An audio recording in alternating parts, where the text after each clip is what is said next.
Ria, I have something important to discuss with you. What is it? It's important. What time are you coming home tonight? I'm out now, so I don't think I'll be home until very late. Can we speak tomorrow? Where are you and what are you doing?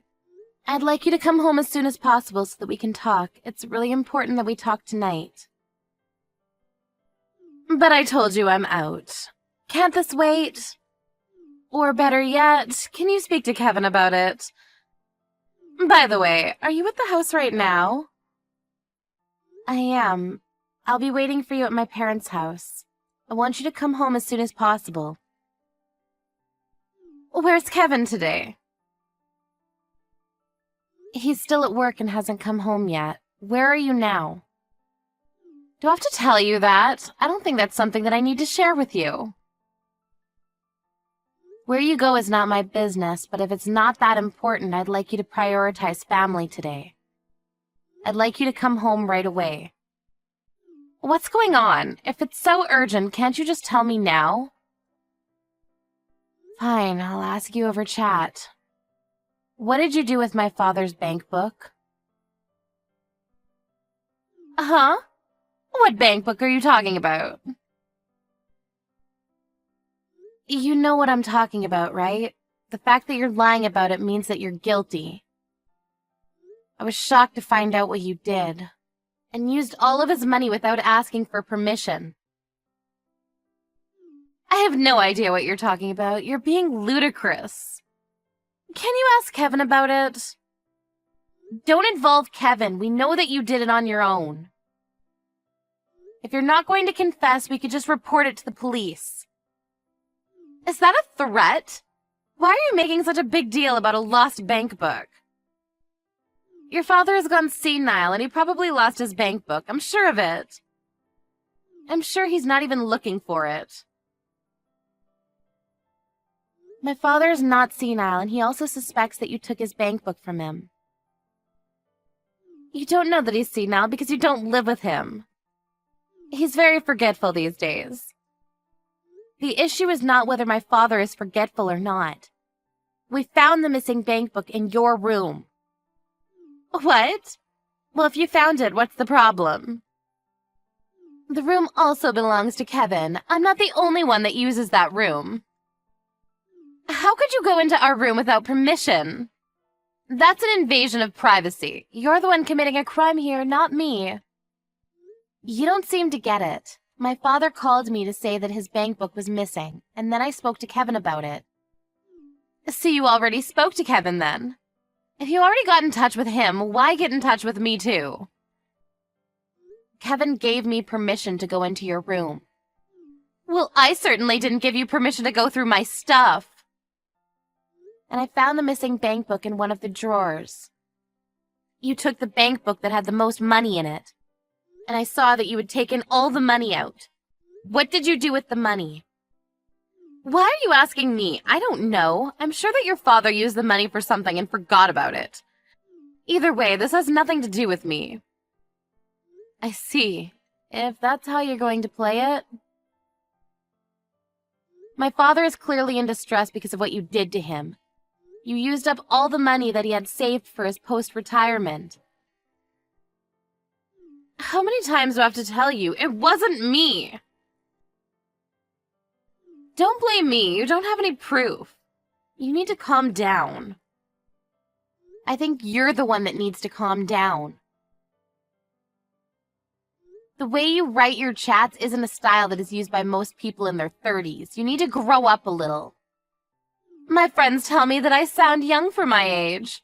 I'm sure that they're complimenting me. I don't think they're complimenting you. You committed a crime. Even if you're married to my brother, it's a crime if you take a family member's money without their consent. Why do you think I did it? It wasn't me. Who else could it be? This is serious. You committed a crime. I went to the bank with my father. They told us that a woman had come into the bank several times with my father's bank seal and taken out money from the account. They showed me that person's signature, and it was your name on the papers. Oh, so you know then. I didn't think the bank would show the signed papers to anyone. Don't they know what client confidentiality means? Well, the account belongs to my father, so I think he has every right to know who took money from his account. What did you use the money for? Why do I need to tell you that? Your father lives on his own, and it's not like he needed the money for anything. He doesn't have to provide for your mother anymore, and Kevin pays some money to your father as rent, so he won't miss any of the money that I spent. It's not like he can take the money with him when he dies. I was just helping him to make good use of his money. You're not making any sense to me. What I mean is there's no point in having all this money if you're not going to use it. Your father should be thanking me for using his money. I really don't understand your logic. It makes no sense to me. You committed a serious crime and I'm going to report it to the police. But this is a family matter. Why do you need to bring the police into this? I live under the same roof as your father, so his things are mine and my things are his. It's okay to share because we're family. The police won't take this seriously. Considering the amount that you stole, this is a big deal. I think that it makes sense to involve the police because my father never agreed to give you his money. I've already spoken to Kevin about this. Well, I'm sure that Kevin can pay back your father from his salary. It's not a big deal. I don't work, so I can't pay back the money even if I wanted to. Is this a joke to you? Do you think that this is funny? Like I said earlier, I only spent the money because your father had no use for it. I did him a favor. I'm sure that if your father understands where I'm coming from, he'd want to thank me. So you have no remorse for what you did. You stole money and you have the nerve to say that you did something good? You're unbelievable, you know that? You're not listening to me. I've been listening, but you're not making any sense. And my father tells me that you're always out and never at the house. If you don't work, what do you do all day? That's not something that I need to share with you. You don't help with the chores at all, so my father's been taking care of the house on his own. You don't even cook for my father or Kevin. They eat takeout every night. Do you even care about their health? Do I have to prepare the meals by myself? I buy their dinner and leave it on the table so they can eat it when they like. What's the problem here? I had no idea that you and your father were saying mean things about me behind my back. I'm very hurt. I know that you're at the casino right now. What? I know that you have a gambling addiction. Kevin told me about it, and he also told me that you promised that you'd stop gambling when you guys got engaged. Kevin believes that you've been keeping your promise to him, but if he knew that you were at the casino right now, what would he think of you? What casino are you at? Fine, I won't deny it. I'm at the casino. I didn't win any money today, so I'm taking a break and chatting with you. You're delusional. Kevin is also crazy for falling in love with you. You were his first serious girlfriend, so he didn't know any better. Kevin loves me for who I am. Kevin has agreed to take this matter to the police. I'm sure that Kevin will talk to you after he gets off work, but he wants to divorce you. So you should be prepared for that. Huh? A divorce? Kevin would never leave me. He loves me too much. I don't think that Kevin feels the same way. What? Kevin did love you very much, but when he found out that you stole his father's money, he was shocked to see the least. And if he finds out that you're still gambling, basically he married a liar. So you used our father's hard-earned money on gambling. It's unforgivable. Look, I haven't spoken to Kevin yet, and you're putting words in his mouth.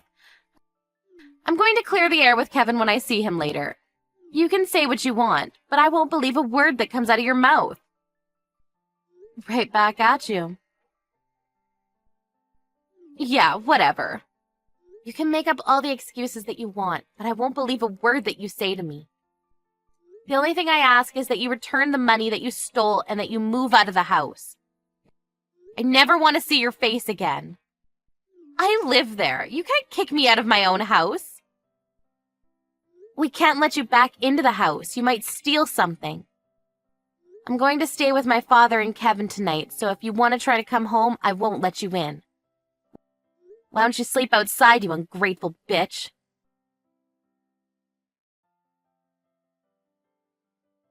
Rhea came home from the casino, but her sister-in-law, Ariel, wouldn't let her into the house. She was taken to the police station after Ariel called the police on her. Kevin apologized to his father for what his wife had done. After a family discussion, Kevin decided to divorce Rhea and report the stealing of his father's money to the police. Rhea didn't have a place to live, a job, or any savings, so she was desperate to get Kevin to forgive her and take her back. But Kevin no longer wanted anything to do with her and shut her out completely. It seems that a difficult future lies ahead for Rhea.